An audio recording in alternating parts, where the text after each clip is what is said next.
로마서 1장부터 11장까지는 교리이고 12장부터는 실천이라고 했습니다. 그 중에서 지난 시간에 12장 1절과 2절 이 두 구절을 가지고 우리가 두 주간에 걸쳐서 생각을 해보았습니다. 즉 우리가 드려야 할 영적 예배는 무엇인가? 그것은 우리의 몸을 드리는 삶의 예배라고 했었고, 그 삶의 예배를 잘 드리기 위해서는 이 세대를 본받아서는 안 된다 라고 했었죠. 이 세대 즉 세상 정신, 세상 방식이 아니라 오직 우리의 마음을 새롭게 함으로 변화를 받아서 하나님의 선하시고 기뻐하시고 온전하신 뜻이 무엇인지를 분별해야 한다라고 했습니다. 그리고 이러한 일들을 우리가 실천하고 순종을 할 때 그렇게 행할 수밖에 없는 이유가 있다고 했습니다. 그 이유가 무엇이죠? 그것은 하나님의 우리를 향하신 모든 자비하심 때문에 그렇다 했습니다. 즉 하나님의 크신 사랑 때문에 우리는 의무감이 아니라 자연스럽게 하나님의 말씀에 순종을 하게 된다라는 것입니다. 자, 거기까지가 우리가 지난 시간까지 했던 내용이고, 이제 오늘 우리가 읽은 이 본문, 오늘 이 본문에 나오는 내용은 무엇입니까? 이제부터는 삶의 실제적인 문제로 들어가게 됩니다. 즉 1절과 2절이 기독교 윤리의 대강령이라고 말을 한다면, 이제 3절 이후부터는 삶의 여러 분야, 여러 영역에 있어서 우리가 이것을 어떻게 실천해야 할 것인가에 대한 내용이 나오는 것입니다. 그 중에서 오늘 우리가 읽은 이 3절부터 8절까지 읽은 이 내용에는 교회 안에서 섬기는 사람들이 가져야 할 태도가 무엇인가에 대해서 다뤄주고 있습니다. 여러분, 교회 안에서 섬기는 사람들이 흔히 갖게 되는 태도가 크게 두 가지가 있는데, 하나는 자기 스스로를 과대 평가하는 것이고, 또 한 가지는 반대로 스스로 과소평가하는 것입니다. 먼저 과대평가하는 경우가 있는데, 이것은 자칫 교만함으로 그 모습이 나타나게 되기가 쉽습니다. 그래서 다른 사람들보다 자기 자신이 더 낫다고 생각을 하고, 자기는 뭐든지 다 잘할 수 있다라고 그렇게 생각을 하는 겁니다. 이처럼 잘할 수 있다고 생각을 하고 자신감을 갖는 것이 나쁜 것은 아닙니다만, 그러나 이렇게 하면 자칫 스스로를 이렇게 스스로 과대평가를 하게 되면은 자칫 다른 사람들에 대해서 무시하고 자기 스스로 우월감에 빠지게 될 수가 있겠죠. 따라서 이것은 바람직한 모습이라고 우리가 말을 할 수가 없는 겁니다. 반대로 자기 스스로를 과소평가를 하는 경우가 있을 수가 있는데, 이런 사람들은 자칫 열등감에 빠지게 되기가 쉽고, 또 할 수 있는 일도 하지 못합니다라고 그렇게 말을 하면서 뒤로 물러서 버리는 비겁한 태도를 보이게 되기가 쉽습니다. 그래서 이런 경우에는 자기 스스로 얼마든지 성장할 수 있는 기회가 있는데 그 기회를 붙들지를 못하고 그 성장할 수 있는 기회를 놓쳐버리게 되는 안타까운 일들을 경험하게 됩니다. 결국 이 두 가지 다 건강한 섬김의 모습이라고 말을 할 수가 없는 것이죠. 그렇다면 여러분, 교회에서 섬기는 사람들이 가져야 할 건강한 모습은 무엇입니까? 오늘 3절에 보면은 이 3절에서 그것을 이렇게 설명을 해주고 있습니다. 3절 말씀: 내게 주신 은혜로 말미암아 너희 각 사람에게 말하노니 마땅히 생각할 그 이상의 생각을 품지 말고 오직 하나님께서 각 사람에게 나누어 주신 믿음의 분량대로 지혜롭게 생각하라. 자, 여기 보니까 마땅히 생각할 그 이상의 생각을 품지 말라 그렇게 말했죠. 이것은 자신을 과대평가하는 사람들을 말해주고 있는 것입니다. 그래서 그렇게 할 것이 아니라 어떻게 하라고 말을 해주고 있는 거예요. 각 사람에게 나누어 주신 믿음의 분량대로 지혜롭게 생각을 하라. 믿음의 분량대로 생각을 한다는 말이, 이 말이 무슨 뜻입니까? 하나님께서 우리에게 주신 은사와 달란트, 또 능력과 은혜가 다 있는데 있는데 거기에 따라서 거기에 맞춰서 생각을 하고 거기에 맞춰서 봉사를 하라, 그런 뜻입니다. 이것이 건강한 섬김의 모습이다라는 겁니다. 그렇다면 여러분, 여기 은사를 따라 섬기라고 말을 했는데 은사를 따라 섬긴다는 말이 도대체 무슨 뜻입니까? 여러분, 하나님께서 우리를 부르실 때 우리를 공동체로 부르십니다. 교회로 부르십니다. 교회라고 하는 이 단어가 에클레시아라는 헬라 말인데 이것은 부름받은 사람들의 모임이라는 뜻입니다. 그러니까 여러분, 우리는 이 교회라고 하는 큰 몸 안에 붙어 있는 어떤 지체들인 거예요. 여러 지체들이 붙어 있는 것과 같은 거예요. 그래서 오늘 이 본문의 4절과 5절을 보시면은 이렇게 말해주고 있습니다. 4절과 5절 우리 한번 같이 읽어볼까요? 같이 읽겠습니다. 시작. 우리가 한 몸에 많은 지체를 가졌으나 모든 지체가 같은 기능을 가진 것이 아니니 이와 같이 우리 많은 사람이 그리스도 안에서 한 몸이 되어 서로 지체가 되었느니라. 아멘. 자, 우리가 그리스도 안에서 한 몸이다. 그리고 우리는 지체다. 그렇게 말을 했죠. 이 말이 무슨 뜻입니까? 이 말은 우리가 가지고 있는 이 몸을 보면 우리가 금방 알 수가 있습니다. 우리의 몸을 보면은 몸에는 머리가 있고 또 팔이 있고 다리가 붙어 있잖아요. 또 눈도 있고 코도 있고 입도 있지 않습니까? 이게 다 지체인데 이러한 여러 지체들이 붙어서 우리의 한 몸을 전체적으로 한 몸을 이루고 있다는 거예요. 마치 그것처럼 성도들도 역시 마찬가지다라는 겁니다. 성도들도 각 지체가 되어서 교회라고 하는 큰 몸을 우리가 이루고 있다라는 거예요. 그런데 여러분, 우리의 몸을 보게 되면 우리의 몸의 기능이 어떻습니까? 기능이 전부 다 다르죠. 손이 하는 기능이 있고 또 입이 하는 기능이 있고 또 눈이 하는 기능이 있고 다 다르지 않습니까? 이 세 가지 중에서 여러분 어느 것이 더 우월하다, 그렇게 말을 할 수가 있을까요? 입이 손보다 더 우월하다 말할 수 있습니까? 입은 말로 그냥 하면 명령하면 되고 손이 거기에 따라가는 거니까 입이 손보다 더 높은 것입니까? 그렇지 않죠.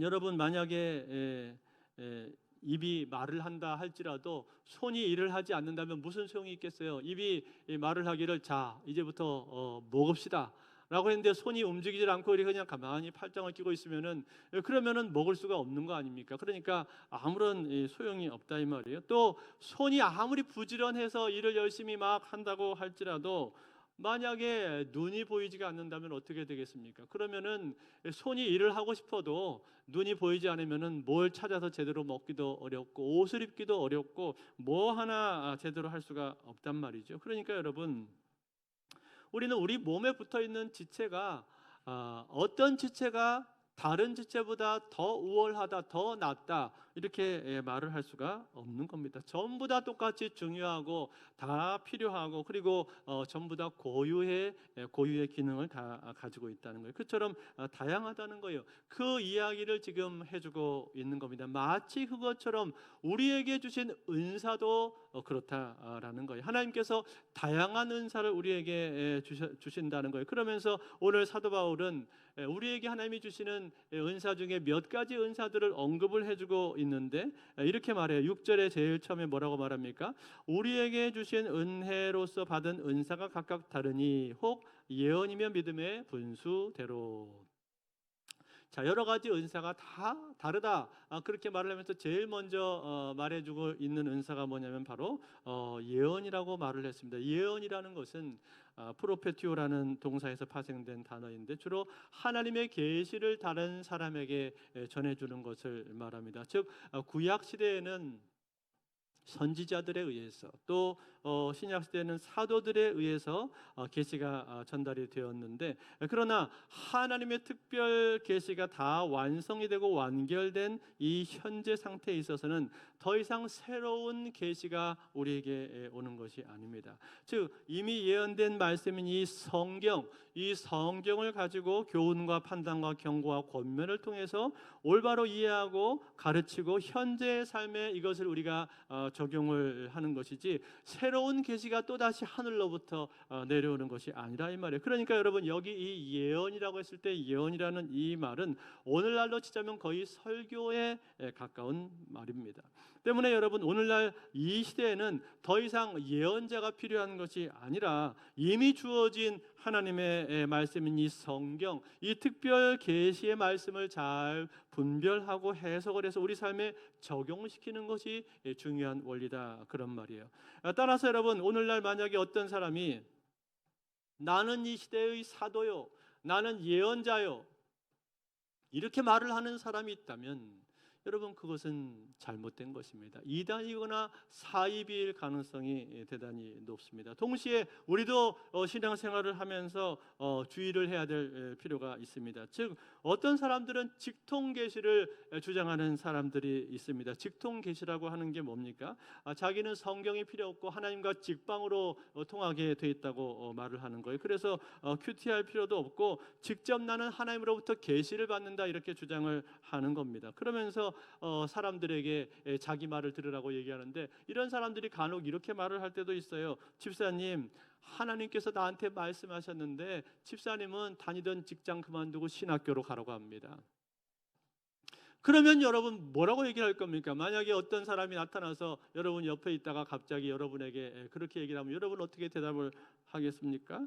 그럴 때 이렇게 말씀하시면 좋아요. 하나님께서 그렇게 말씀하셨다면 그 얘기를 왜 당사자인 나에게는 해주지를 않으셨습니까? 이렇게 말씀을 하시면 좋습니다. 여러분, 전에 어떤 선교단체 사무실에 한 남자분이 불쑥 찾아왔습니다. 그래가지고는 하시는 말씀이 하나님께서 여기에 가면 돈을 100만 원 주신다고 말씀을 하셨습니다. 그래서 내가 여기 찾아온 겁니다. 그랬더니 거기 선교단체에서 일하시는 간사님이 뭐라고 대답을 했겠습니까? 아니, 그런데 하나님께서 그러한 귀한 뜻을 갖고 계셨다면 왜 저에게는 아무런 말씀을 해주지를 않으셨죠? 그러면서 이분에게 따뜻한 차를 잘 대접을 하고 돌려보냈다고 합니다. 여러분, 무엇을 말해주고 있는 거예요? 직통 계시를 의지해서는 안 된다라는 거예요. 우리가 하나님의 뜻을 분별하기 위해서는 어떻게 해야 될까요? 반드시 성경을 통해서 검증이 되어야 하는 겁니다. 즉 성경에서 말하고 있는 내용과 어긋나지 않고 성경에서 말하는 내용과 부합해야 한다라는 거예요. 여러분, 그러면 우리는 하나님의 음성을 들을 수가 없는 것입니까? 아니요, 음성을 들을 수가 있는 거예요. 듣는데 성경을 통해서 얼마든지 하나님의 음성을 듣는 거예요. 큐티를 통해서도 하나님의 음성을 듣는 것이고, 오늘같이 지금 이 시간같이 이렇게 설교를 통해서 여러분 하나님의 음성을 듣고 있는 겁니다. 그리고 때로는 성령께서 우리의 마음 가운데 감동을 주셔서 깊은 감동으로 어떤 생각을 부어주실 때도 있습니다. 그럴 때도 우리는 어떻게 해야 될까요? 반드시 성경을 통해서 그것을 검증을 하려고 노력을 해야 됩니다. 왜냐하면 꿈이나 환상이나 혹은 환영과 같은 것, 환청과 같은 것들은 성령뿐만이 아니라 악한 영들도 얼마든지 그런 일들을 할 수 있기 때문에 그런 거예요. 예를 들어서 우울증이나 정신질환을 가지고 있는 사람들은 쉽게 악한 영들의 소리에 사로잡히게 될 수가 있습니다. 그래서 내적으로 나는 소리가 들리는 거예요. 만약에 내적으로 어떤 소리가 들렸는데 너는 다른 사람을 미워하고 위협하고 때려라 라는 그런 음성이 들려왔다면 그것이 과연 성령이 하시는 음성일까요? 아니요, 그렇지 않습니다.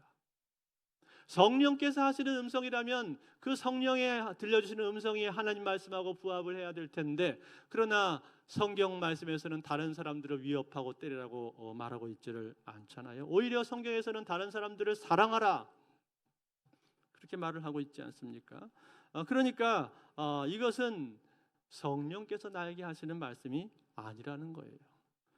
때문에 우리는 이런 식으로 하나님 말씀을 기초로 분별할 수가 있어야 한다라는 겁니다. 이게 예언이에요. 그런가 하면 두 번째로 나오는 은사는 무엇입니까? 7절에 보시면 이렇게 말하고 있어요. 혹 섬기는 일이면 섬기는 일로, 혹 가르치는 자면 가르치는 일로.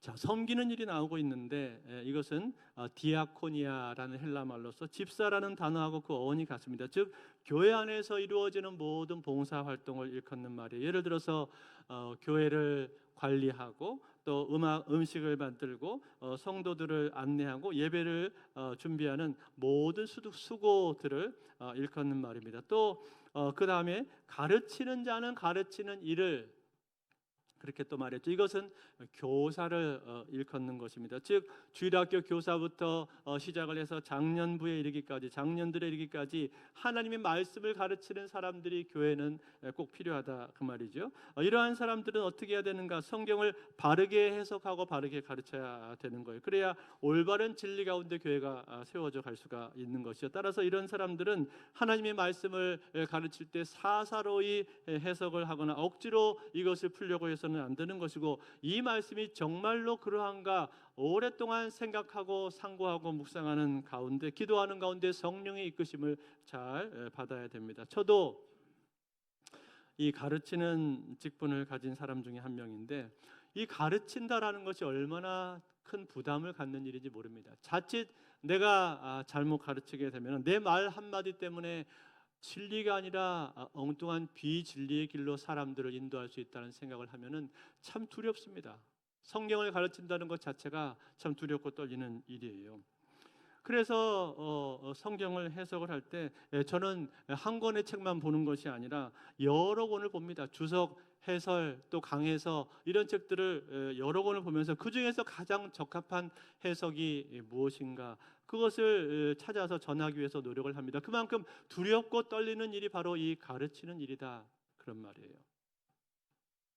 그 다음에 맨 마지막에 8절에 보니까 또 다른 은사들이 나오는데 8절에 이렇게 말하죠. 8절을 같이 있습니다. 시작.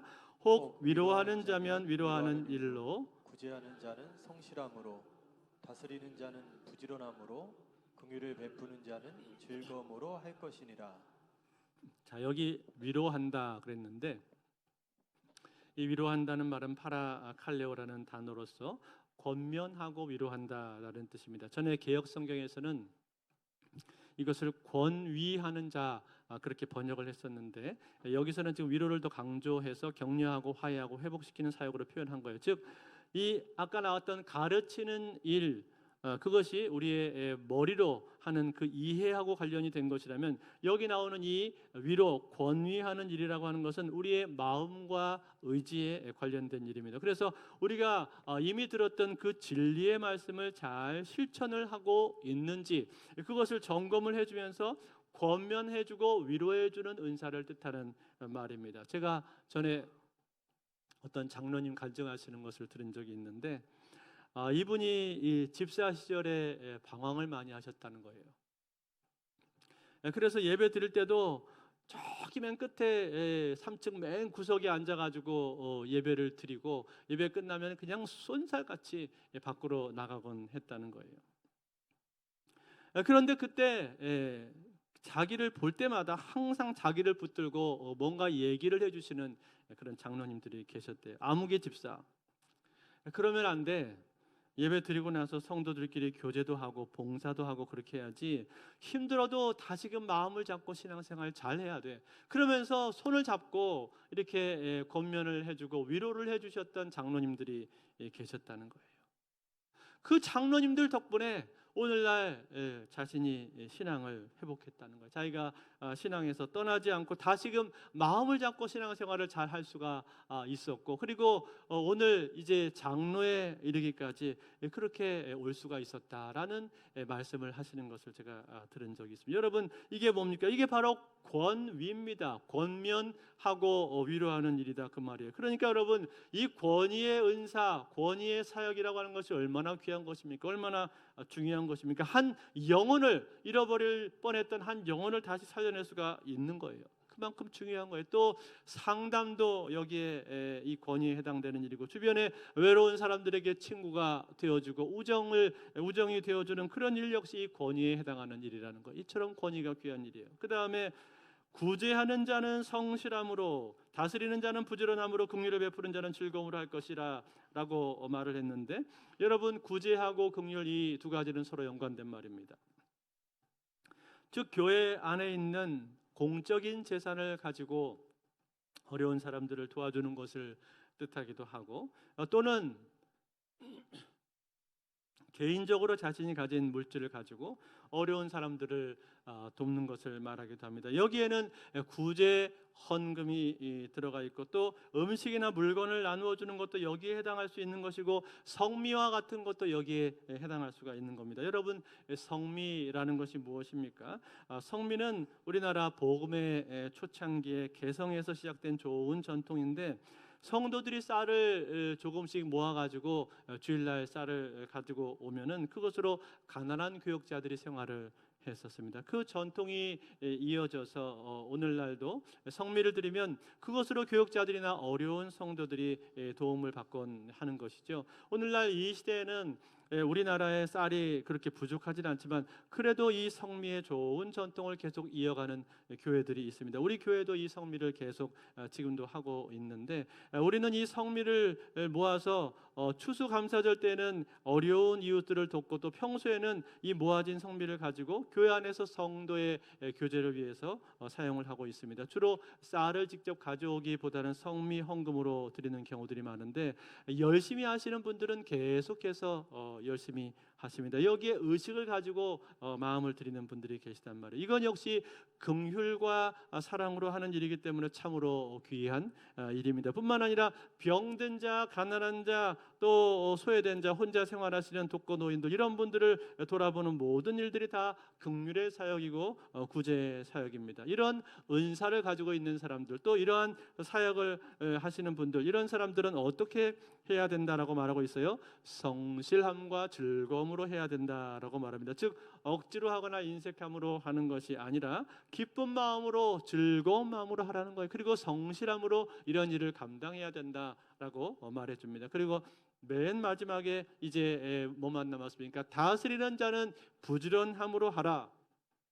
그렇게 말을 해주었습니다. 여러분, 다스린다라고 하는 것은 지도하고 통치하는 사람들을 말합니다. 즉 국가나 군대에서 혹은 교회와 가정에서도 이 다스리는 일이 꼭 필요한 것인데 교회에서는 특히 감독과 장로들을 뜻하는 말입니다. 이 교회를 다스리고 지도하는 일을 맡은 사람들은 어떻게 하라고 말씀을 하고 있습니까? 부지런함으로 하라. 그렇게 말씀을 해주고 있습니다. 여러분, 만약에 다스리는 사람이 부지런하지 않는다면 그러면 어떻게 될까요? 그러면 다스림을 받는 사람들은 불행합니다. 그들은 불행하고 피곤할 수밖에 없어요. 그리고 그들이 받을 수 있는 여러 가지 혜택들도 제대로 받지를 못합니다. 부지런히 다스려야 다른 사람들도 미리미리 다 준비를 할 수가 있고 그럴 때 모든 일이 다 원활하게 돌아가게 되는 것이고 그리고 그 일들을 통해서 좋은 열매들, 알찬 열매들을 우리가 맺을 수가 있는 것인데 다스리는 사람들이 게을러 버리면 그런 일들이 제대로 이루어지지가 않는다는 거예요. 때문에 다스리는 사람들은 항상 게을러서는 안 되는 것이고 반드시 부지런한 삶을 살아야 한다라는 거예요. 여러분, 이것은요 가정에서도 역시 마찬가지입니다. 가정에서도 다스리는 사람은 부지런해야 돼요. 여러분, 만약에 이 가정에서는 다스리는 사람이 누굽니까? 대체적으로 가장이 다스리는 사람이잖아요. 그런데 가장이 부지런하면은요 다른 모든 가족들도 가장 덕분에 잘 살 수가 있습니다. 가장이 부지런하니까 그로 인해서 안락하고 편안한 삶을 가족들이 살 수가 있단 말이에요. 그런데 만약에 이 가장이 게을러 버리면 어떻게 될까요? 그러면 다른 가족들은요 받을 수 있는 혜택도 제대로 받지를 못합니다. 예를 들어 볼까요? 여기 이쪽 이 지역에는요 해마다 군소음에 대해서 보상을 해줍니다. 그렇죠?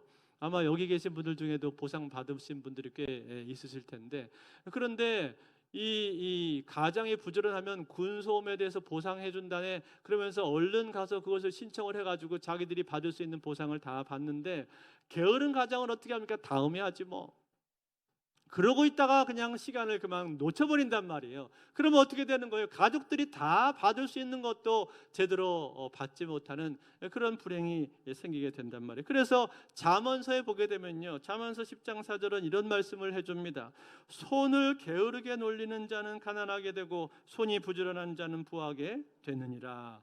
부지런한 사람이 재물의 복을 받게 된다 그렇게 말을 했고 뿐만 아니라 잠언서 12장 24절에 보니까 부지런한 자의 손은 사람을 다스리게 되어도 게으른 자는 불임을 받느니라. 결국 부지런한 자가 게으른 자를 다스리게 된다라는 거. 이걸 바꿔서 말하면요, 다스리는 사람은 항상 부지런해야 한다라는 뜻입니다. 그것이 다스리는 사람에게 필수적으로 요구되는 자질이자 덕목이다라는 거예요. 자, 여러분, 이렇게 해서 우리가 여러 가지 은사들을 살펴봤는데, 여기 이 로마서에 나오고 있는 이 은사들은요, 상대적으로 그 개수가 작습니다. 고린도 전서에 보게 되면 이거보다 훨씬 더 많고 다양한 은사들이 나오는 것을 볼 수가 있어요. 예를 들어서 병 고침의 은사, 지식의 은사, 지혜의 은사, 말씀의 은사, 믿음의 은사, 방언의 은사 등등 많은 은사들이 거기에는 나오고 있단 말이에요. 이러한 여러 은사들을 하나님께서 우리에게 주시는데, 그 은사들을 주시는 이유가 도대체 무엇일까요? 여러분, 고린도전서에 보면 하나님께서 그러한 많은 은사들을 주시는 이유에 대해서 설명을 해주는데, 그 이유가 뭐냐? 고린도전서 12장 4절에서 7절을 같이 한번 볼까요? 같이 읽습니다. 시작. 은사는 여러 가지나 성령은 같고 직분은 여러 가지나 주는 같으며 또 사역은 여러 가지나 모든 것을 모든 사람 가운데서 이루시는 하나님은 같으니 각 사람에게 성령을 나타내심은 유익하게 하려 하심이라. 아멘. 자, 이러한 여러 은사들을 주시는데, 이러한 여러 은사들을 주시는 이유가 뭐라고 했어요? 유익하게 하기 위해서 주신다고 그랬습니다. 즉 교회의 유익을 위해서 이러한 은사들을 우리에게 허락해 주신다라는 거예요. 그리고 그리스도의 몸된 교회를 아름답게 세워가기 위해서 하나님께서 우리에게 은사를 주신다고 말씀을 해주고 있는 겁니다. 사랑하는 성도 여러분, 오늘 여러분들은 하나님께서 우리에게 은사를 주신다는 이 사실을 믿으십니까? 믿으십시오. 하나님께서는요, 우리에게 은사를 주시기를 기뻐하시는 분이십니다. 그래서 모든 사람들에게 은사를 주신단 말이에요. 이 세상에 은사가 없는 사람들은 아무도 없습니다. 모든 사람들은 다 은사가 있어요. 찬양의 은사, 기도의 은사, 말씀의 은사, 또 다른 사람들의 이야기를 잘 들어주는 그러한 상담의 은사를 가진 사람들도 있고, 다양한 은사가 있습니다. 그런가 하면 나는 그러한 거창한 것들은 잘 못하지만 나는 몸으로 섬기는 건 잘할 수 있습니다. 이렇게 말을 하면서 몸으로 섬기는 거를 잘 하시는 그런 분들도 있습니다. 이처럼 다양한 은사를 하나님께서 우리에게 주신다는 말이에요. 그런데 여러분, 중요한 건 무엇입니까? 중요한 건 내가 무슨 은사를 받았느냐, 이게 중요한 것이 아니라 내가 받은 은사를 어떻게 쓰고 있느냐, 그게 중요한 거예요. 나에게 하나님이 은사를 주셨는데 과연 내가 그 은사를 사용을 하고 있는지 사용하지 않고 있는지, 그게 더 중요하다 이 말이에요. 어떤 사람들은 은사가 많습니다. 제가 이렇게 보면은 야, 저분은 참 하나님께서 많은 것을 주셨구나, 그렇게 생각이 들 정도로 참 많은 은사를 받으신 분들이 있어요. 그런데 은사는 많은데 그걸 제대로 활용을 하지 않는 그런 분들도 있습니다. 그냥 썩혀둔단 말이에요. 반대로 자기가 받은 은사는 그렇게 많지가 않은데, 그러나 그 작은 은사를 귀하게 여겨서 내가 받은 거 많지 않지만, 할 줄 아는 거 별로 없지만 나는 이거 가지고 하나님을 잘 섬기겠습니다, 그러한 마음을 가지고 자기가 받은 작은 은사를 최선을 다해서 하나님을 섬기는 분이 있어요. 자기 은사의 100% 아니 그 이상을 하나님을 위해서 사용하는 사람들이 있단 말이에요. 여러분, 하나님께서 훗날 누구를 칭찬하시겠습니까? 당연히 후자를 칭찬하시죠. 자기 받은 은사를 가지고 최선을 다해서 섬기고 사용한 사람을 칭찬하시지 않겠습니까? 여러분, 우리가 달란트 비유를 많이 들었잖아요. 주인이 달란트를 나눠줬습니다. 종들에게 1달란트, 2달란트, 5달란트 나눠줬어요. 그러면서 이걸 가지고 장사하라고 했는데, 그 중에서 2달란트하고 5달란트 받은 사람은 어떻게 했습니까? 열심히 그걸 사용을 했습니다. 그래서 남겼어요. 훗날 주인이 왔을 때 그들을 보면서 뭐라고 말을 했어요? 잘하였도다, 착하고 충성된 종아, 내가 작은 일에 충성하였으면 내가 너에게 큰 것을 맡기리니, 많은 것을 맡기리니 주인의 즐거움에 참여할지다, 이러면서 칭찬을 해주었습니다. 그런데 이 1달란트 받은 사람은 어떻게 했습니까? 그냥 땅속에다 이걸 묻어두었단 말이에요. 왜 묻어둔 거요?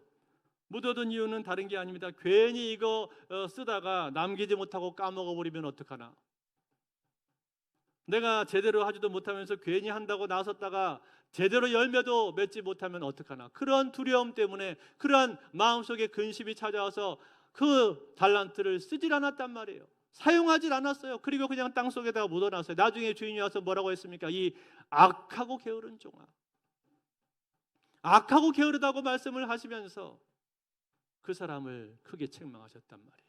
여러분, 우리가 그렇게 될 수도 있는 겁니다. 우리가 하나님께서 나에게 주신 은사를 사용하지 않고 썩히면은 훗날 그런 책망을 받게 될 수가 있다는 거예요. 그러므로 사랑하는 성도 여러분, 오늘 저와 여러분들은 어떻게 해야 되겠습니까? 하나님께서 나에게 주신 달란트와 은사가 있는데 그것을 땅에 묻어놓고 썩힐 것이 아니라 그것을 귀하게 여기면서 하나님을 위해서 사용해야 할 줄로 믿습니다. 여러분, 그럴 때 하나님께서 우리의 모습을 기뻐하시는 거예요. 사랑하는 성도 여러분, 여러분들은 어떤 은사를 받으셨습니까? 한번 생각해 보세요. 나는 어떤 은사가 있는가? 하나님께서 나에게 주신 은사는 무엇인가? 한번 잘 생각해 보십시오. 은사가 없는 사람들은 아무도 없습니다. 모든 사람들이 다 은사가 있어요. 그런데 여러분, 때로는요, 내 은사에 대해서 내가 아는 것보다 내 옆에 있는 사람들이 더 잘할 때도 있습니다. 나는 그런 줄 모르고 있었는데 어느 날 내 옆 사람이 나한테 말을 해주는 거예요. 집사님은 보니까 섬기는 은사가 있는 것 같아요. 그렇게 얘기를 해주기도 하고, 또 어떤 날은 집사님은 보니까 가르치는 은사가 있으신 것 같아요. 집사님이 얘기해주면 아주 그냥 귀에 쏙쏙 잘 들어오고 이해가 잘 됩니다. 이런 말을 듣게 될 때도 있고, 또 어떤 때는 당신은 긍휼의 은사가 있는 것 같습니다. 당신 옆에 있으면 제 마음이 위로를 받습니다. 이런 말을 듣게 되기도 한단 말이에요. 여러분, 그럴 때는요, 그 사람의 이야기를 우리가 잘 귀담아 들을 필요가 있습니다. 그러면서 내 은사가 무엇인가, 내 은사가 이런 게 은사구나 라고 그렇게 알 필요가 있단 말이에요. 그런데 더 중요한 건 뭐라고요? 더 중요한 것은, 아는 것보다 더 중요한 것은 쓰는 겁니다. 하나님이 나에게 주신 은사를 사용하는 게 더 중요하다는 거예요. 사용할 때 은사는 더 확장되고 개발되게 되어 있는 거예요. 근데 그냥 안 쓰고 묵히면 어떻게 됩니까? 그러면 사장되어 버립니다. 은사가 없어져 버릴 때도 있단 말이에요. 하나님이 가져가 버릴 때도 있단 말이에요. 그러므로 오늘 하나님께서 나에게 주신 은사가 무엇인지를 잘 알고 그 은사를 잘 사용하실 수 있기를 바랍니다. 그것이 오늘 처음에 3절에 나왔었던 그 말씀, 믿음의 분량대로 지혜롭게 생각하고 섬긴다는 말의 의미인 겁니다. 이제 말씀을 맺겠습니다. 19세기 미국의 한 남자가 있었습니다. 그는 정규 교육을 제대로 받지를 못해서 문법이 서툴렀고 말을 제대로 할 줄을 몰랐습니다. 사람들은 그가 말을 하면 그 모습을 보면서 저 사람은 영어 문법도 제대로 모른다, 그러면서 비웃곤 했었습니다. 그렇지만 그에게는 단 한 가지의 분명한 은사가 있었습니다. 그것은 그가 사람들을 사랑하고 예수님을 전하고 싶은 마음을 그의 마음속에 가지고 있었다라는 거예요. 그래서 그는 처음으로 시작했던 일이 거창한 설교를 시작한 것이 아니라 그는 시카고의 아이들을 모아서 주일학교를 시작을 했습니다. 아이들을 직접 거리에서 데리고 와서 씻기고 먹이고 그리고 나서 성경을 가르쳐 주었습니다. 그리고 그는 하나님 앞에 기도할 때 어느 날 이렇게 기도를 했습니다. 하나님, 저에게는 특별한 재능이 없습니다. 그렇지만 저를 온전히 사용해 주옵소서. 하나님께서는 그의 이 작은 헌신을 기쁘게 받으셨습니다. 그리고 그를 축복하셔서 그를 사용을 하셨습니다. 결국 그는 미국과 영국을 오가면서 복음을 전하는 대부흥의 전도자가 되었고 그의 사역을 통해서 수많은 사람들이 예수님께 돌아오게 되었습니다. 그 사람이 바로 유명한 복음 전도자였던 D.L. 무디였습니다. 여러분, 사람들은 D.L. 무디를 기억을 할 때 그의 학력이나 학식이나 능력을 기억하지 않습니다. 오직 그가 하나님 앞에 드렸던 작은 헌신, 자기의 작은 은사를 가지고 하나님께 기꺼이 드렸던 그의 귀한 헌신을 사람들은 기억을 하는 겁니다. 사랑하는 성도 여러분, 그렇습니다. 하나님께서는요, 뛰어난 은사를 주신 사람만 사용하시는 것이 아닙니다. 대단한 은사가 있어야만 하나님이 우리를 기뻐하시고 사용하시는 것이 아닙니다. 비록 내가 가지고 있는 은사가 작은 것이라 할지라도, 보잘것없는 것이라 할지라도 그것을 귀하게 여기고 하나님 앞에 내어놓을 수 있는 사람, 하나님 이것을 사용해 주옵소서라고 말하면서 그것을 쓸 수 있는 사람을 하나님은 기뻐하시는 겁니다. 그래서 그 작은 헌신을 통해서 하나님이 영광을 받으시고 교회를 세워 가시는 겁니다. 그러므로 사랑하는 성도 여러분, 오늘 여러분들에게 주신 은사가 무엇입니까? 그것이 아무리 작은 것이라 할지라도 그 작은 은사를 하나님 앞에 가지고 나와서 드리면 하나님은 그 헌신을 기쁘게 받으시고 그 작은 은사를 통해서 크신 영광을 나타내 주실 줄로 믿습니다. 그래서 그것을 통해서 교회를 세워가고 나 자신을 영화롭게 만들어 주시고 하나님께 영광 돌리는 복된 삶으로 저와 여러분의 삶을 축복해 주실 줄로 믿습니다. 이 귀한 은혜가 저와 여러분의 삶에 오늘도 함께 하실 수 있기를 우리 주 예수 그리스도로 축원드립니다.